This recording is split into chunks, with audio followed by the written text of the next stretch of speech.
మన సమాజం గురించి క్షేమాన్ని గురించి ఆలోచిస్తూ వారు ఒక అరంగేట్రం చేస్తున్నారు. కాబట్టి మనందరం కూడా మన సభ్యులు, మన మధ్యలో ఉన్నవాళ్ళు, మన క్షేమం కోరేవాళ్ళు కాబట్టి వారికి మన సంఘం తరఫున స్వాగతం సుస్వాగతం. వారు వేదికపైకి వచ్చేసి వారు సీట్లో అలంగా గిఫ్ట్ తీసుకోవాల్సిందిగా మనం అట్లాగే అధ్యక్షులు ఆత్మచంద్ర గారు వారి సీట్ను ఆక్రమించారు కూడా వేదికపైకి రావాల్సిందిగా కోరుతూ, అట్లాగే వృద్ధులు సంఘానికి అవిరాళంగా మొదటి నుంచి కృషి చేసినటువంటి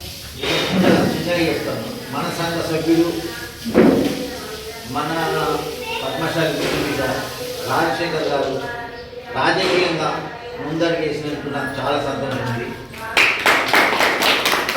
ఎందుకంటే ఇది అందరితో సాధ్యం కాదు. మనం అనుకుంటాం పద్మశాలి వెనుకబడ్డారు వాళ్ళు ఉంటుంది, కానీ అదృష్టంగా కలిసి రావాలని ఏదే కదా. మనం అనుకుంటాం మనసు ఉంటుంది ఏమని మనసు రాజకీయ అది కొందరికే సాధ్యమవుతుంది. కాబట్టి రాజశేఖర్ గారు ముందుకు వచ్చిన దానికి మన పద్మశాలి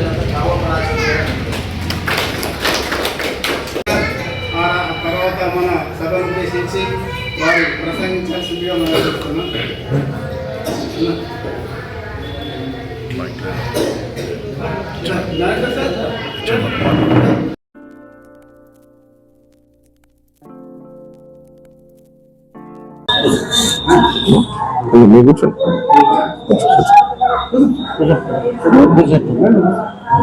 సార్ కూర్చోండి.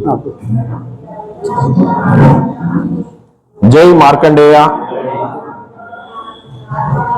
ఈరోజు ఇంత చక్కటి కార్యక్రమానికి రక్షాబంధన్ అనే ఒక వ్యక్తికి మధ్య ఉన్నటువంటి అనుబంధాన్ని తెలిపే ఈ కార్యక్రమానికి హౌసింగ్ బోర్డ్ బిడ్డనైనటువంటి నందిపేట్ కుస్తాపురం ఇక్కడో చిన్న గ్రామం నుంచి ఆర్మూర్ ప్రాంతంలోకి రావడం, మా నాన్నగారు రామదాస్ సార్ అంటేనే ఒక నిబద్ధతకు, నైతిక విలువలకు, క్రమశిక్షణకు మారు పేరు.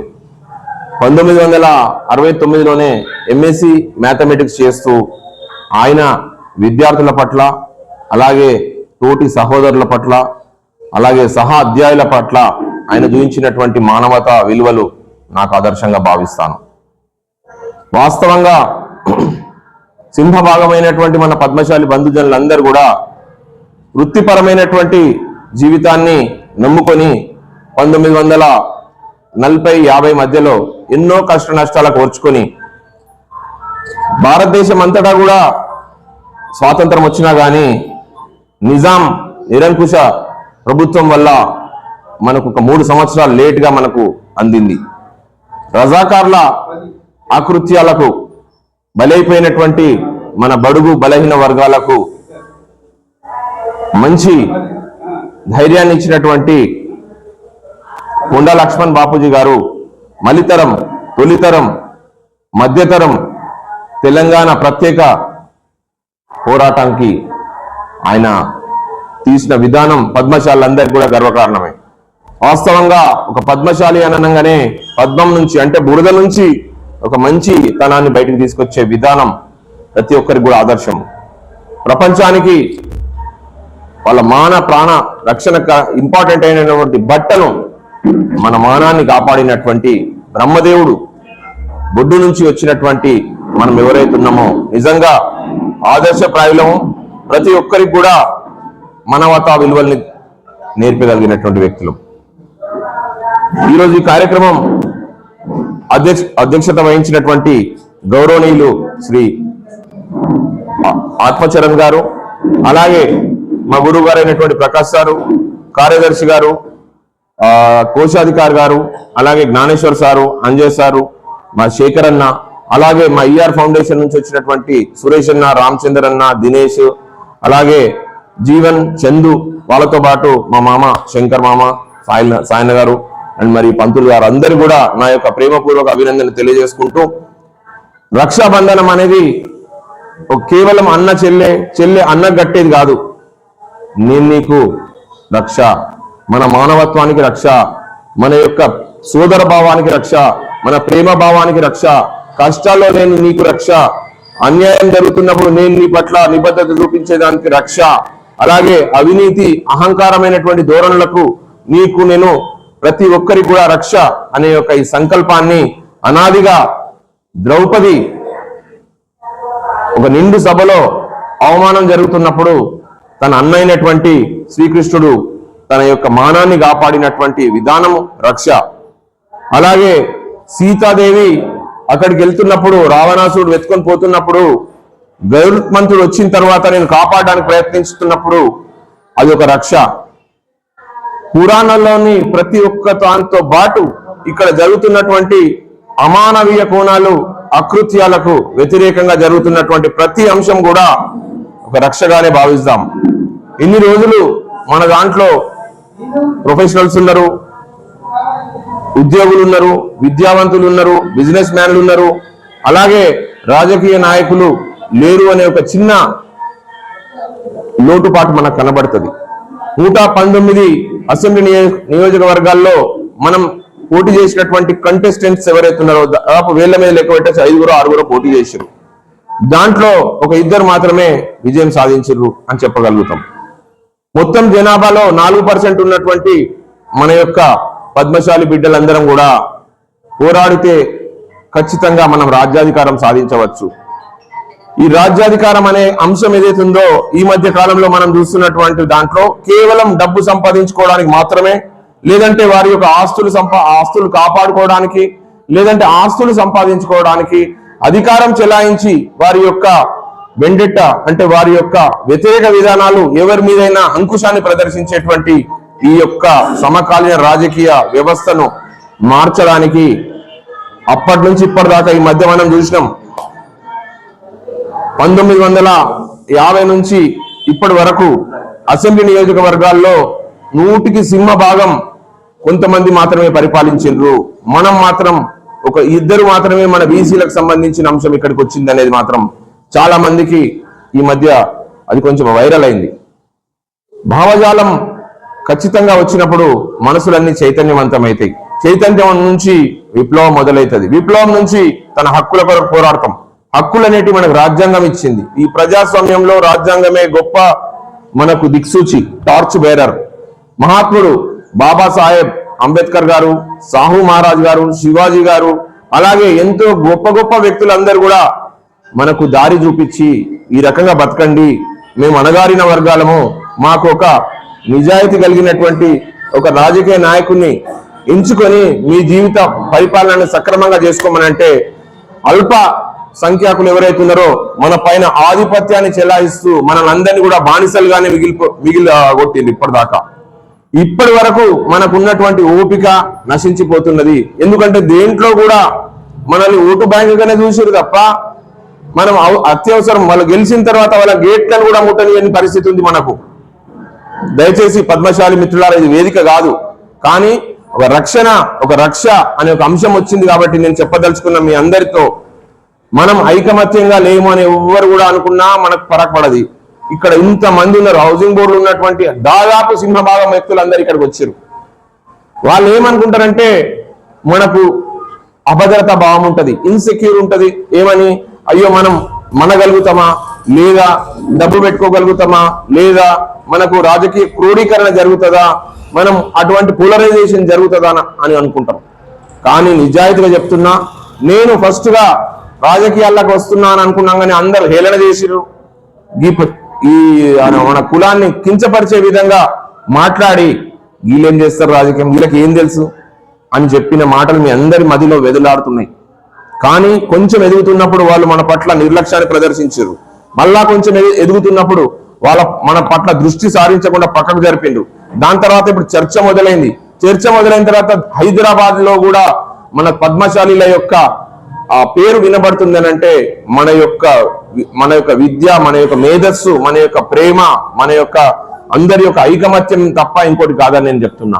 అది కూడా హౌసింగ్ బోర్డ్ అనే ఒక ప్రాంతం నుంచి ఇక్కడ మేమందరం కూడా ఒక పేద మధ్యతరగతికి వెళ్ళి వచ్చిన వాళ్ళం. విద్యా వ్యవస్థతో పాటు మనకున్నటువంటి అవకాశాలతో ముందుకెళ్తూ మన జీవితాన్ని సక్ర మార్గంలో పెట్టుకున్నాం. మనం ఎవరికి చేయి జాపం, ఎవరి మోచేతు నీళ్లు తాగం, ఇంకోళ్ళ ఇంటికి అంటే ఉపాసం ఉంటాం, కానీ ఆడవై సూరు పట్టుకొని ఉండి వాళ్ళ దగ్గర భోజనం చేయం. మనం ఇంట్లో ఉన్న కారం తింటాం, లేకపోతే గంజి తాగుతాం, కానీ ఇంకోటి దగ్గరికి పోం. సో అటువంటి కొన్ని పైసలు పెట్టుకొని, కొంచెం బంగారం పెట్టుకొని జీవితాన్ని మనం గడుపుతూ మన పిల్లల్ని పెళ్లిళ్ళు ఎట్లా చేయాలా, వాళ్ళ యొక్క జీవితాలు ఏ రకంగా బాగుండాలా, అల్లుడిని ఏ రకంగా తీసుకురావాలా, పిల్లలు సెటిల్ అయిన తర్వాత ఎక్కడ ఉండాలా, ఇటువంటి ఆలోచనలు తప్ప మనకు ఇంకోటి మీద ఏదో చేయాలనో లేదంటే అహంకార ధోరణి ప్రదర్శించడం అనేది 100% మన వాళ్ళు చెయ్యరు. కాబట్టి మన వాళ్ళందరూ కూడా పెద్దమ్మ కూసో కూసో కూసో మా లక్ష్మి పెద్దమ్మ. సో వీరందరూ కూడా ఇంత ప్రేమగా నన్ను ఆహ్వానించి పిలిచినందుకు మీకు ఒక చిన్న విషయం చెప్పదలుచుకున్నా. సమాజంలో జరిగినటువంటి రుణానుబంధం, రక్తానుబంధం, రక్త సంబంధమే కాకుండా ఎక్కడ అన్యాయం జరిగినా, ఎక్కడ ఇబ్బంది జరిగినా నేనున్నా అనే ఒక ధైర్యాన్ని మనం ఎవరైతే ఇచ్చుకోగలుగుతామో అప్పుడు వారికి ధైర్యం నిండుతుంది. ఎక్కడో ఇప్పుడు ఉన్నటువంటి 5G 4G 6G జనరేషన్లల్లా ఫోన్లని అమెరికాలో ఉంటున్నారు పిల్లలు, మనం ఇక్కడ బతికేస్తున్నాం. ఉన్నవా అని రోజు ఒకసారి వీడియో కాల్లో మాట్లాడితే జీవనం అయిపోతున్నది. కానీ మన పిల్లల్ని కనుక్కొని ఎందుకు, వాళ్ళ జీవన విధానం కేవలం డబ్బేనా, డబ్బు ఎన్ని రోజుల వరకు ఉంటది, జీవనం యొక్క అంత్య దశ ఏం జరుగుతుంది, ముసలితనంలో మన తల్లిదండ్రులకు, మన వాళ్ళందరికీ కూడా తల్లిదండ్రులకు పిల్లలు దగ్గరకు వచ్చి వాళ్ళు మాట్లాడగలిగి, వాళ్ళని పరామర్శించగలిగి, వాళ్ళని చూడగలిగి, వాళ్ళని బాగోగులు చూసి చేయగలిగితేనే ఈ జీవితానికి సార్థకత. నేను నా స్టేజ్ ఇప్పుడు వచ్చింది. చిన్నప్పుడు అందరం గాలిగాలి చేస్తాం, చిన్నప్పుడు ఆడుతా పోతా ఉంటాం. కానీ ఒక స్టేజ్లో వాళ్ళ తల్లిదండ్రులు, తల్లి 9 నెలలు తన గర్భంలో ఒక శిశువుని మోయడం అనేది ఎంత కష్టమైన విధానమో ఆ తల్లిదండ్రులందరికీ కూడా నేను నమస్కరించి చెప్తున్నా. ఒక అర్ధగంట కాగానే మనకు బోర్ వస్తుంది, లేదంటే బరువు అయితే పక్కకు పెడతాం, రెస్ట్ తీసుకుంటాం. అటువంటి తన కడుపులో ఇన్ని 3 కిలోల బరువుని మోస్తూ మోస్తూ మోస్తూ మోస్తూ ఆయన జీవితం బాగుండాలని తల్లి చూపే రక్షణనే రాఖీ. అలాగే తండ్రి మననంతా చేతి పట్టుకుని, జై శ్రీరామ్ యామాద్రి భాస్కర్ గారికి స్వాగతం. మన స్థానిక కౌన్సిలర్ ముద్దుబిడ్డ, మా బీసీ నాయకుడు యామాద్రి భాస్కర్ గారికి స్వాగతం. తండ్రి తన పిల్లల్ని ఇట్లా చేతి పట్టుకుని పోవడమే రక్ష. ఉద్యోగంలో చేర్పించే వరకు ఆయన కాదు, తన తల్లిదండ్రులు, తన పిల్లలు, వారందరికి కూడా నెక్స్ట్ లెవెల్లో తన యొక్క నైతిక విలువల్ని కాపాడుకుంటూ ఫ్యూచర్ లో తన తల్లిదండ్రులను చేతి పట్టుకుని అట్లీస్ట్ ఎక్కడున్నా కానీ ఒక రోజన్న పోయి కనీసం పలకరించి, నువ్వు బాగున్నావా, నన్ను చిన్నప్పుడు ఎంతో కష్టపడి పెంచినావు, ఈ గుండెల మీద నన్ను ఆడిపించినావు, ఇప్పుడు అదే గుండెల మీద తన్నకండి, నన్ను గుర్తు చేసుకోండి అని తండ్రి తల్లి ఎవ్వరు ఆశించరు. ఇంత బువ్వ ఎక్కడో ఒక దూరంగా ఉండి వాళ్ళని రక్షించవలసిన బాధ్యత కూడా. కాబట్టి ఈ యొక్క రక్షాబంధనం కార్యక్రమంలో అన్నకు, చెల్లెకి, తల్లికి, కొడుక్కి, తండ్రికి, కొడుక్కి, ప్రతి ఒక్కరికి కూడా మానవతా విలువలు నేర్పడానికి మనకు ఈ యొక్క పండగ వచ్చింది.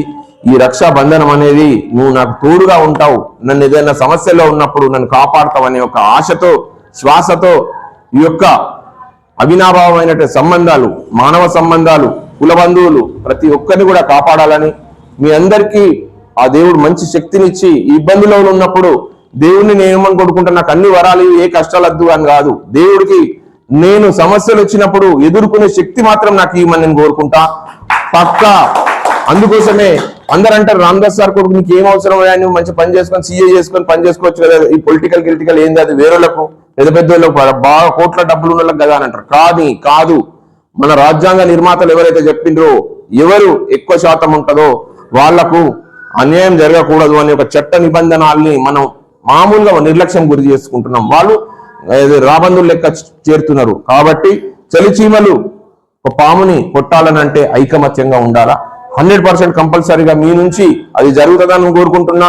నా యొక్క ఉద్యోగ వృత్తి బాధ్యతలు చేస్తూనే ప్యారల్గా అది నడిపిస్తుంటూ పోతున్నా. మనల్ని ఎవరు అని చూసిన చూపులే, ఇతను మంచోడే, ఇతను చేయగలిగితే బాగుంటది, ఒక విద్యావంతుడు వస్తే బాగుంటది అని చెప్పి సమాజంలో మార్పు జరుగుతుంది. కాబట్టి దాంట్లో నా అన్నదమ్ములు నాతో పుట్టి పెరిగి మన అక్క చెల్లెలు మీ ఇంటికి ఇచ్చి, మీ అక్క చెల్లెలు మన ఇంటికి తీసుకునేటువంటి మన యొక్క బంధుత్వాన్ని పునరుద్ధరించడానికి, ఫ్యూచర్ లో ఈ రిలేషన్షిప్ రాజ్యాధికారానికి తొలిమెట్టుగా హౌసింగ్ బోర్డు ఏర్పడుతుందని చెప్పి మీ అందరికీ ప్రేమపూర్వకంగా రక్షాబంధన్ శుభాకాంక్షలు తెలియజేసుకుంటూ ముగిస్తున్నాను. Thank you so much.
మంగళములో మార్కండేయ మౌని ముని కుంగవారతి గైకొను మౌని వెనుకతోను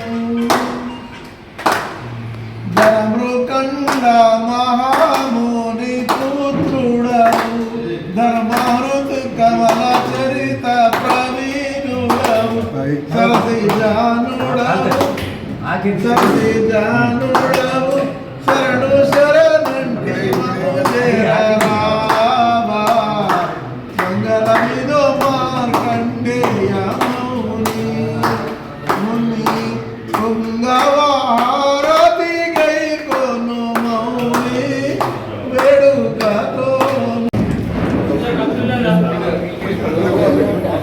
రాజకీయంగా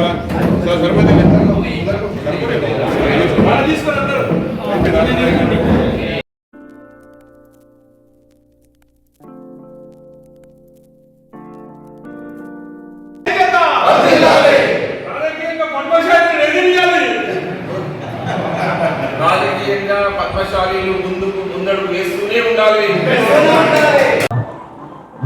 జై మార్కండేయ, జై మార్కండేయ, జై మార్కండేయ, జై మార్కండేయ.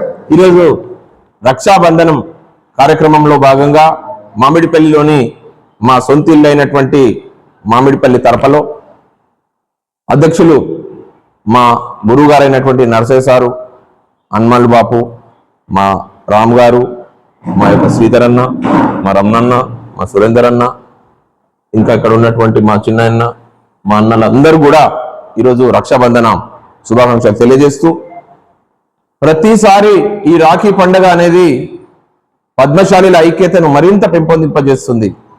రాజకీయంగా మనందరూ కూడా సామాజికంగా, వృత్తిపరంగా, ఉద్యోగపరంగా, విద్యాపరంగా, వ్యాపార పరంగా అన్ని ముందున్నాం. కానీ రాజకీయంలో వెనుకబాటుతనం ఉన్నది ఏమన్నా చిన్న ఒక అంశ, ఒక ఆలోచన ప్రజలలో రేకెత్తిస్తున్నది. ఈ మధ్య జరుగుతున్నటువంటి డాక్టర్ నమస్తే ఈ మధ్య జరుగుతున్నటువంటి సామాజిక విశ్లేషణలో భాగంగా బీసీ వాదం బాగా బలంగా వస్తుంది. బీసీ వాదం అని అంటే అది ఎక్కడో లేదు, 100కి 50% మనమున్నాము. బీసీ, ఎస్సీ, ఎస్టీ, మైనారిటీ అందరూ కలిసి 90% మనమున్నాం. మనం ఇటువంటి దాంట్లో హక్కుల కొరకు పోరాటం అనేది మైనారిటీస్ ఇంకా 2-3% ఉన్న వాళ్ళు చేయాల్సింది మనం చేతులకు ఇచ్చి కాళ్ళకు పాకులాడుతున్నట్టు అనిపిస్తుంది నాకు. వాస్తవంగా బీసీలు సింహభాగం. ఈ సింహభాగాన్ని మనం ఎక్కడ సింహం ఎక్కడ కూర్చుంటే అక్కడే సింహాసనం. మనం అన్ని చదువుతాం, రీల్స్ మాట్లాడతాం, రీల్స్ లో చూస్తాం, అన్ని చూస్తాం. కానీ చేతలలో ఎగ్జిక్యూషన్ చేసే పవర్ మాత్రం మన మధ్యనే ఉన్నది. ఈ మధ్య ఈ భావజాలము ప్రజలందరూ కూడా చైతన్యపరుస్తూ ఈ వస్తున్నటువంటి సోషల్ మీడియా కూడా చాలా రిలెంట్లెస్ గా వర్క్ చేస్తున్నది. కాబట్టి ఈరోజు రక్షాబంధనం అనేది నాట్ ఓన్లీ అన్నా చెల్లెలకి, తండ్రి బిడ్డలకి మాత్రం సంబంధించింది కానే కాదని నేను అంటున్నా. దాంతో పాటు ఇట్ ఈస్ ఎక్స్పెండెడ్ టు సమాజంలో జరుగుతున్న అవినీతిని, మనకు రావాల్సిన దామాషా, మన హక్కులు, మన యొక్క బాధ్యతలు, మన యొక్క జరుగుతున్న అన్యాయాలు, మన పైన జరుగుతున్నటువంటి నిరంకుశత్వంపై పోరాటము, ఆ పోరాటానికి తగ్గట్టుగా మనందరం కలిసికట్టుగా ఒక రక్షణ వలయం ఏర్పాటు చేసుకోవడమే ఈ యొక్క రక్షాబంధన కార్యక్రమాన్ని నేనంట. ప్రతి ఒక్కరు కూడా బయటికి వెళ్ళాలంటే ఏదో సమస్యతో ఉన్నది. ఆర్థిక పరమా, వ్యాపార పరమా, ఉద్యోగ పరమా, ఏమైనా సమాజపరమైన ఎటువంటి ఇబ్బందులు ఉన్నా నేను నీకు పక్కన ఉన్నా అనే ధీమానే రక్ష. నా పని నేనే చేసుకుంటా, ఎవరెటు పోతున్నారు అనేది కాకుండా పద్మశాలీల ఐక్యత గట్టిగా ప్రతిబింబించాల. సమాజానికి, ప్రపంచానికి బట్టను నేర్పి మాన ప్రాణాల రక్షణ కొరకు బ్రహ్మదేవుడు ఇచ్చినటువంటి ఆ మృకుండ మహర్షి, మార్కండేయ మహర్షుల ద్వారా మనం ఏర్పడ్డటువంటి ఈ యొక్క సంస్కృతిని, మాన ప్రాణాన్ని రక్షించడం. రాజులు అనేటోళ్ళు ఎక్కడో కూర్చుంటారు, వాళ్ళని కాపాడేది మనమే, వాళ్ళ గుర్రపు స్వారీ మనమే, కత్తి యుద్ధాలు చేసేది మనమే, ఫైటింగ్ చేసేది మనమే, అన్యాయంపై ప్రతిఘటించేది మనమే, కారు డ్రైవర్లం మనమే, ఇంట్లో పనులం మనమే, బట్టలు ఉతికేది మనమే, ఆఖరికి ఇది మన క్షౌర వృత్తి కూడా మనమే. ప్రతి దాంట్లోనే మనం. కానీ ఆ సీటు మాత్రం వాళ్ళు ఇస్తలేరు. కాబట్టి అటువంటి సంకల్పాన్ని గట్టిగా చేసుకోవడానికి ఒక రక్షణ వలయం ఏర్పాటు చేసుకోవడానికి రక్షాబంధన కార్యక్రమం ఖచ్చితంగా మా రాజ్యాంగ పరంగా, ప్రజాస్వామ్య పరంగా, నైతిక పరంగా, రాజ్యాధికార దిశగా మనం పోవాల్సిన అవసరం ఉంది. పక్కా మనం ఇంట్లోనే కూర్చుందాం, ఎవరెట్టబోతే అని కాదు. రేకపోతే రేపు రాబోయే తరాలకు వాళ్ళు ఏదైనా పనిపడి ఎక్కడికన్నా పోవాలన్నా కూడా వాళ్ళ గేట్లు కూడా దాకనియరు. దయచేసి చెప్తున్నా, మీరందరూ జాగృతం కండి, చైతన్యవంతులు కండి. ఒక మంచి విద్యావంతులను, మంచి నాయకులను తయారు చేసుకొని బీసీ, ఎస్సీ, ఎస్టీ, మైనారిటీలు మనమందరం ఒకటే. భావసారూప్యత కలిగినటువంటి ఉన్నత వర్గాలు కూడా మన వ్యక్తులే. కాబట్టి కొంతమంది బెరుగులు ఉంటారు, వాళ్ళను ఎలిమినేట్ చేసుకుందాం, వాళ్ళను తప్పించి మిగతా అందరినీ కూడా మంచి ఐకమత్యంతో ముందుకెళ్దాం. ఆడ్ మ్యాన్ అవుట్ కింద బయట పెట్టేసి మనం అందరం కూడా ఐకమత్యం అనేది మాటల్లో కాదు, చేతల్లో చూద్దాం. రేపు రాబోయే ఎలక్షన్లలో 50కి పైగా బీసీలకు మనం అందరికి కూడా 3 పార్టీలో 4 పార్టీలో ఖచ్చితంగా ఒక 50 నుంచి 60 మంది మన బీసీలు, దాంట్లో పద్మశాలీలకు 10 నుంచి 15 మందికి మనకి ఇవ్వాలని కోరుతున్నాం. కాబట్టి ఈ 10 సీట్లు ఒక్క పార్టీ నుంచి అంటే 3 పార్టీలు అంటే 30 అవుతాయి. కాబట్టి ప్రాతినిధ్యం పెరగాల, జాగృతం కావాలా, చైతన్యం కావాలా. నైతిక విలువలతో కూడినటువంటి రాజకీయ నేతృత్వం కూడా వస్తేనే మనల్ని మనం రేపు కాపాడుకుంటాం. లేకపోతే మాత్రం చరిత్రహీనులుగా మిగిలిపోతాం. కాబట్టి నేను అనే మాట భావోద్రేకంతో కాదు, ఎమోషనల్తో కాదు. రాబోయే తరాలను, నా పిల్లలు, చిట్టి పిల్లల్ని ఊహించుకొని చేస్తున్నా. వాళ్ళు ఉద్యోగాలకు అమెరికా పోతారు, ఇండియాకి వచ్చేసరికి వాళ్ళకు ఎవరు కూడా అవకాశం ఇయ్యరు, ఆ ప్లాట్ఫామ్ ఇయ్యరు. ఏదైనా పని పడితే మాత్రం సామాజికంగా చాలా ఇబ్బందులు ఎదుర్కోవాలి. కాబట్టి మనిషి సంఘజీవి, ఆ సంఘంలో మనమున్నాం, సంఘంలో సింహభాగం మనమే. కాబట్టి తప్పకుండా మనమందరం కూడా ఐకమత్యంతో ఈరోజు రక్షాబంధనం నాడు మనం అందరం కూడా గట్టిగా హృదయం పూర్వకంగా మనం నిబద్ధత తీసుకొని ఖచ్చితంగా ఐకమత్యం ఉందామని కోరుకుంటూ నా యొక్క